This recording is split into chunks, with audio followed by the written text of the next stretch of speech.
Ooh, neat book. Hocus Pocus. I wonder what's inside. Huh.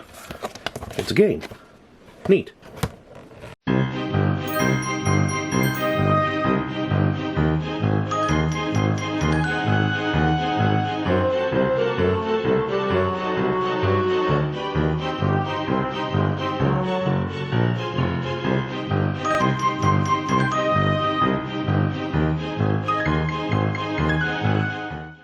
From the classic movie from '93, happy 30th. Disney, Hocus Pocus. The game. Ooh. Even got Binx on there. So, Hocus Pocus. The game. That's what it's called.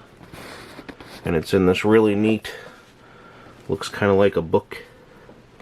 So, that's pretty neat. Oh, something's in there.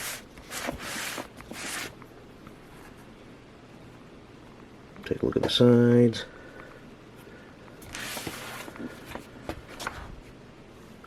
The black flame candle has been lit. Now the Sanderson witches you must outwit. With a wretched evil potion, a foul spell they'll set in motion. Stun the witches and run the brew before the sun can rise anew.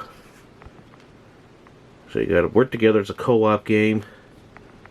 And let's see if we can get where it's Company, Ravensburger, and 2020. 2 to 6 players, 30 minutes. Let's get into this. Let's crack this open and play. Let's open up and just to show, there's the candle for the box. We'll keep that shut. Put that over here and get into it. Comes with this neat board that folds out and becomes their witch's cauldron. And it'll have the symbols you'll need to make your spells, a spot for each one to start,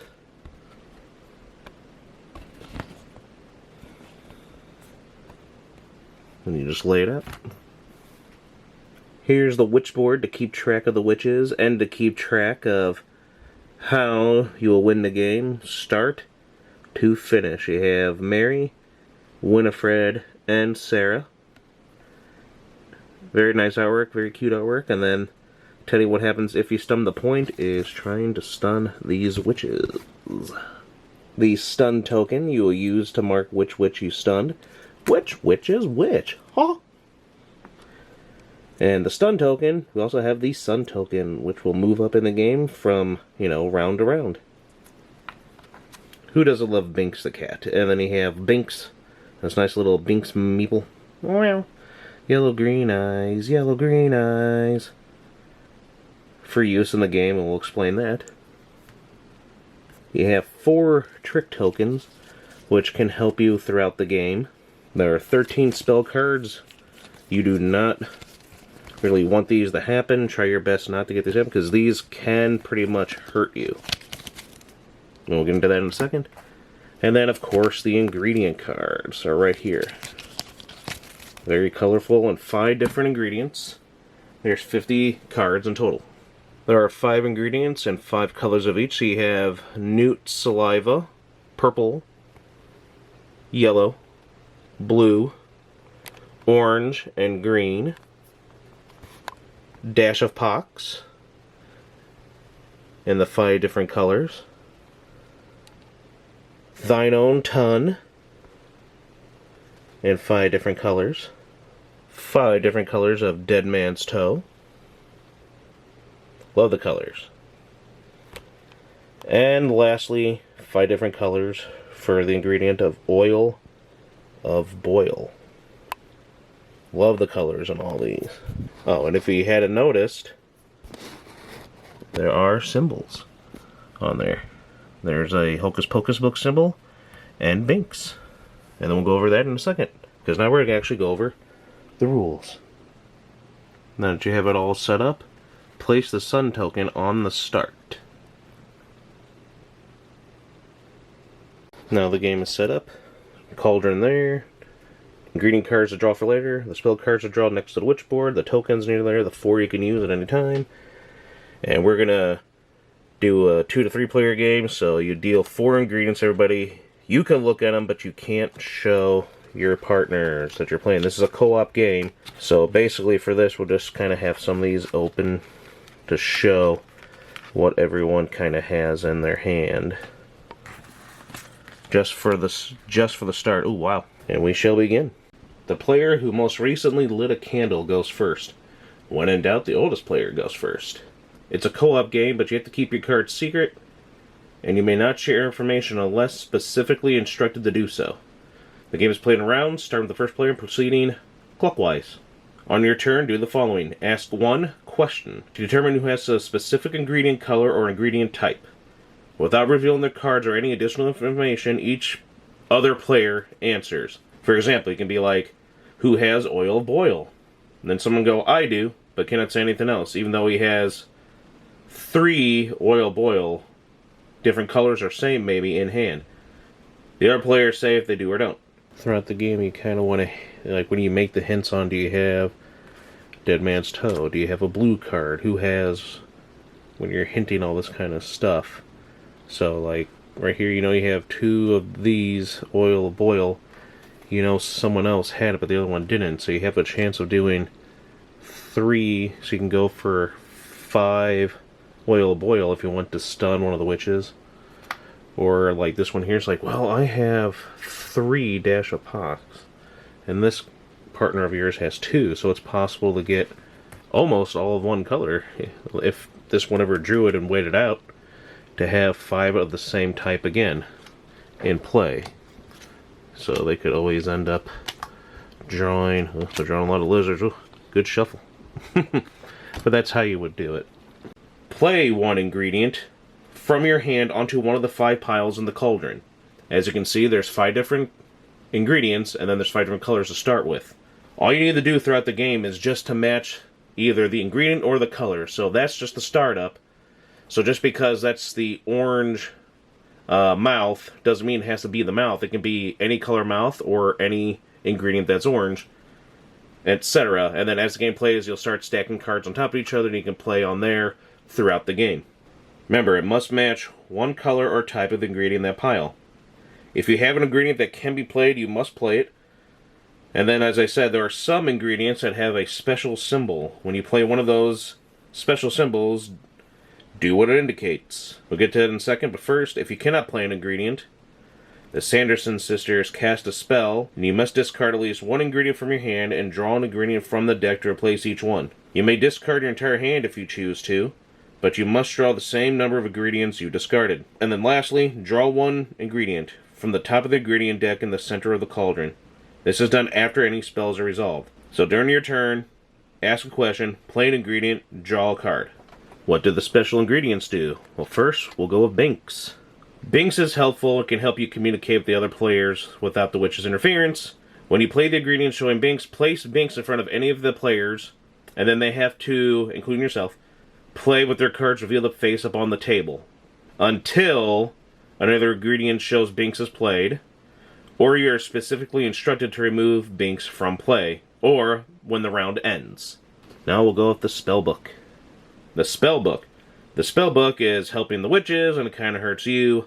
When an ingredient showing the spellbook is played, or when you cannot play an ingredient into the cauldron, draw the top card of the spell deck. Spell cards show the Sanderson sisters casting the spell and explains what they do.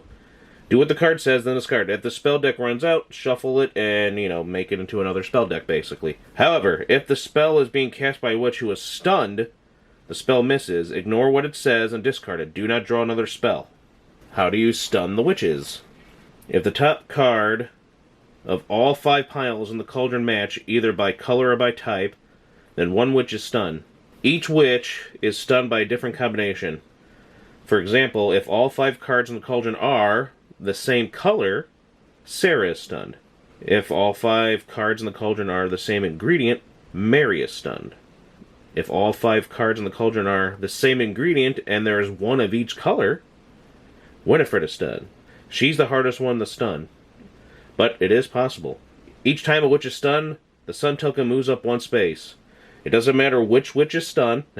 You may stun the same witch multiple times. You don't have to stun each witch once. If you stun a witch, the round ends immediately. If the ingredient played to stun a witch is a special ingredient, ignores effects of its symbol, the round ends before a spell can be cast. At the end of the round, the player whose turn it was draws one ingredient, ends their turn, places a stun token on the witch board over the ancestor who was stunned, gather all the ingredients on the cauldron together with all the ingredients in the discard pile. From these ingredients, remove all the special ingredients that show Binx or the spellbook, shuffle them into the ingredient deck, place it back face down, set the remaining cards away. They won't be used for the rest of the game, so you have to reuse the cat and the book. Remove Binx from play. He'll return to play if he is summoned again. The new round begins with the player to the left of the last player to take their turn. There are 4 of the trick tokens. They can only be used once per game. Once it's used, flip it over to indicate it can't be used again. All 4 have different things to do. They'll tell you what to do after asking a question before playing a card, etc. when to use them. Burning Pain of Death. Discard 3 ingredients, draw 3 ingredients. Circle of Salt. Discard a spell, draw another spell. Billy Butcherson. Do not play an ingredient. And Daylight Saving. Swap 1 ingredient with a player. If you move the sun token to the top space of the sunrise track, the sun rises, they're defeated, all players win. If you must draw an ingredient card when the ingredient deck is empty, all players lose. Note, when the ingredient deck is empty, the players do not immediately lose. They may continue taking turns without drawing ingredients. However, if the game forces you to draw and you cannot, either via your spell or because you cannot play an ingredient from your hand, the sisters win, and the game is lost.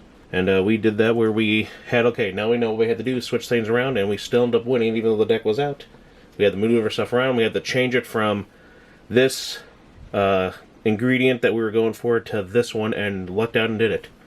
Plus, what was pretty neat fate was one of the first things I did was matching this, doing that to get Winifred, so that was pretty neat to pull off too. And that's the game. Go around with the colors, matching, it's cooperative. Definitely better than the other one we reviewed. More fun, a little bit more strategy in this. I like the colors. I like how it isn't, at first we're like, this is kind of easy. Then it's like, oh crap. Like the one game we're like, oh crap, we ran out of the deck. Now we have to work around this, and it's still luck. We still had enough in our hands to pull it off without having to draw and lose. So it's got nice art, good colors, fun little characters. I like the tokens, everything involved in it. Playing the cards, how it's done, the co-op, the way you can talk with each other. Definitely more fun and enjoyable. Works for the film. Great for the season. And yeah, give it a try. Hope you like the video.